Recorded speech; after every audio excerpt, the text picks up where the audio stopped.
So what's the deal with Spektrym's new transmitter? I say we check it out. 7 channel. Let me pull it up and let's check it out together because I don't know anything about it. We'll learn together. Welcome to Spektrym and the amazing NX7E transmitter. Well, let's take a look at our new Spektrym NX7E. So we have a 6E, an 8E, and now a NX7E. So the DX6E, DX8E, NX7E. I'm not exactly sure what the E is. Maybe it stands for everyone.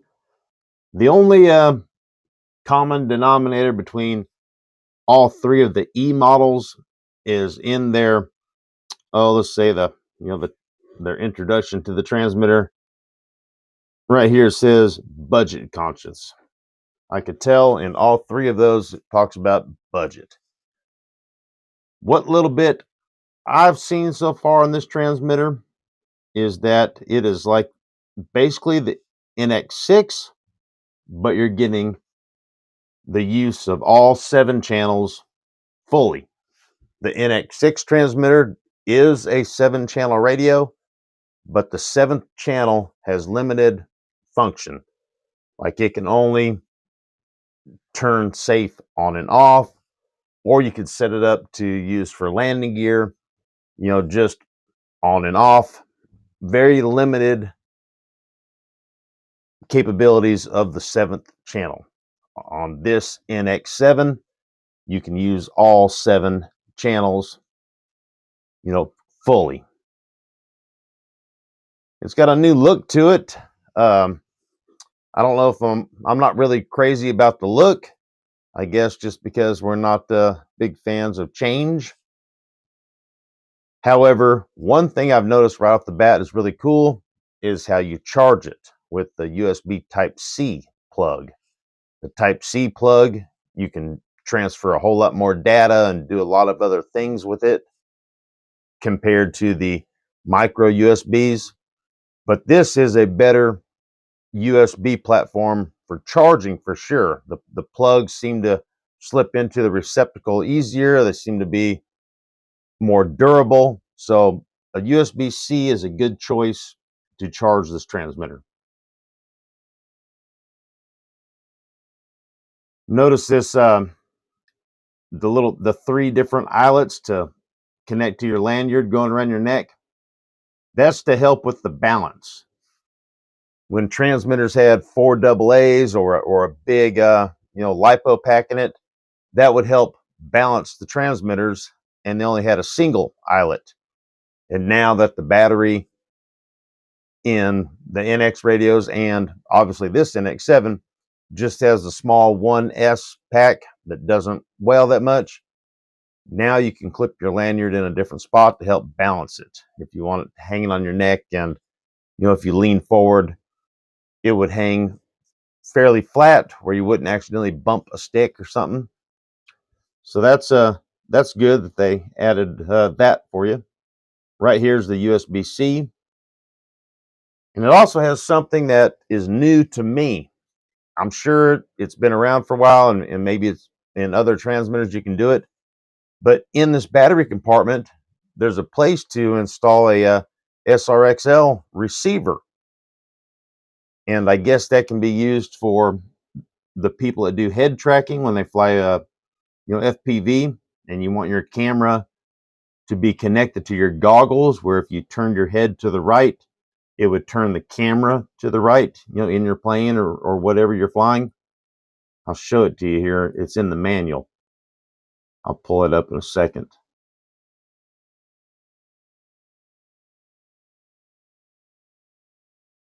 This plug right here is part of the the device that you would mount to the back of your transmitter that has another antenna on it. It's part of the quads and the FPV that I'm not all that familiar with. There's your close up on the little eyelets to connect your lanyard to. And then this little symbol right here, this little key, and I don't know exactly what that does. I have the manual pulled up right here. Here's the manual real quick. I'll just scroll through it rather quickly. You guys can always pause it if you want to see something.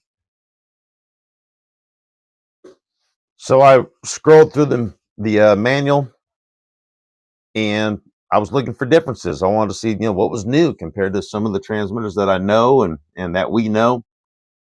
And I didn't see a whole lot except for, well, a couple things.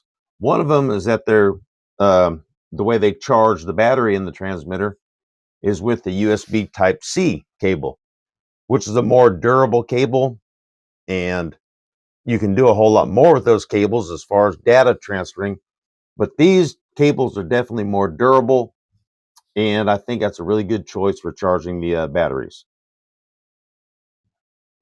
One thing that I saw that was very interesting is that there's a place to install an XRXL2 or SRXL receiver into the back of the NX7E transmitter.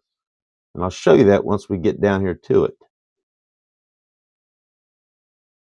Yeah, so I was looking here at first just to see if anything was different compared to the transmitters that we know. And number 14, so I looked up here and it says the lock tool slot. So what's that? Well, that's where we saw in that picture earlier, that little key. So have to see what that's all about and learn more about that later. And here's the Type-C USB cable to charge it. That's a good choice. Man, powering the NX7E on and off, when we did the update or the latest update for the NX6 and 8, then we had a different way to turn the transmitter off. On the NX7E, they incorporated that into it without having to do an update. So that's another thing that tells me that this transmitter is basically the NX6, but you get full use of the 7th channel, where you only have the limited use in the NX6. And I'll get down here and I'll find that thing where you plug in the receiver into the back of the transmitter.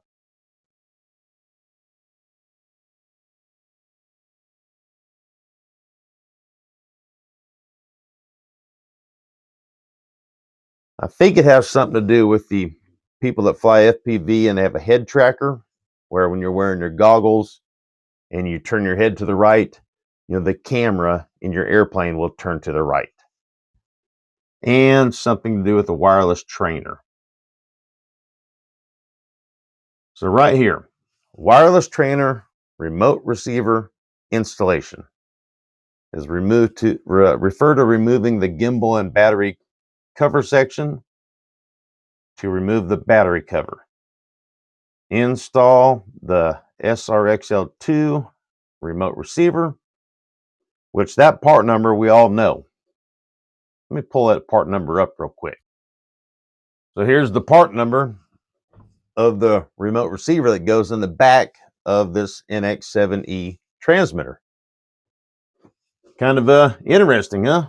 It says, plug the receiver into the foam slot in the battery compartment and connect the remote receiver cable to the wireless trainer port. Replace the battery cover. An instruction, transmitter configuration. We'll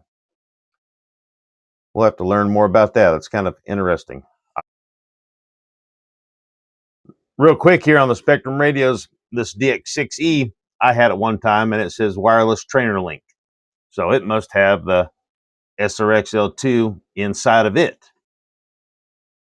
I was trying to see if there was any other transmitters that had that advertised like that. Let's see what the NX6 says, if it has wireless trainer, advertised right there up front for you to see.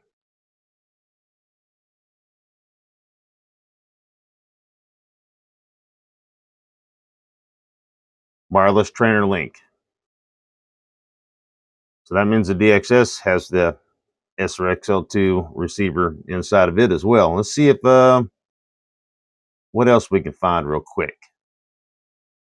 Here's a DX8E, and it has wireless trainer link right here with wireless trainer link. Let's see what else. Here's a a DX6, and it says wireless trainer link. Here's a DX7 and wireless trainer function. DX8, wireless trainer link. And back to our NX7E. Let's see if we see a wireless trainer link. Wireless trainer system capability. So that's pretty cool. Pretty cool.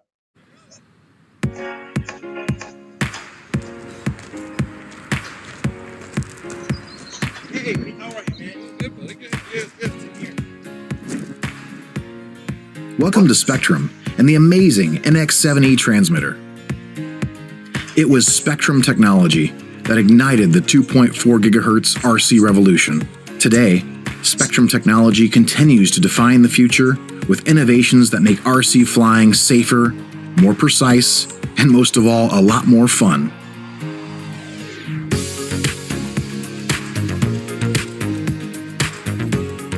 For the beginner to the intermediate and the budget-conscious RC pilot, the Spektrym NX7E is a dream come true. You get the unbeatable response of DSMX technology, the simplicity of Spektrym Airware programming software, and many other features you won't find on other similarly priced radios. With a modern case design, this transmitter is not only sleek, but also comfortable to hold. And with easy-to-use Spektrym Airware programming, you can easily navigate menus with the roller wheel scrolling interface.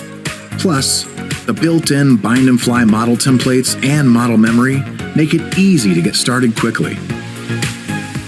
The 7-channel support means it can be used with most common aircraft types, including helicopters. And with the locked-in feel of DSMX technology, you can have confidence that you're in complete control. Thanks to the long-lasting battery, you can enjoy hours of RC flying fun without worrying about running out of power. The USB-C port allows you to charge the internal lithium-ion battery with the included USB-C cable. Plus, it provides real flight simulator compatibility, so you can easily connect to your computer for even more versatility.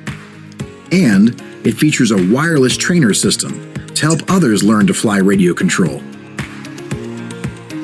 The color screen of the NX7E transmitter features multiple color palettes, allowing you to customize the look of your radio. With the support of Spektrym Smart, you will be able to see battery voltage level when utilizing a smart battery, smart ESC, and receiver.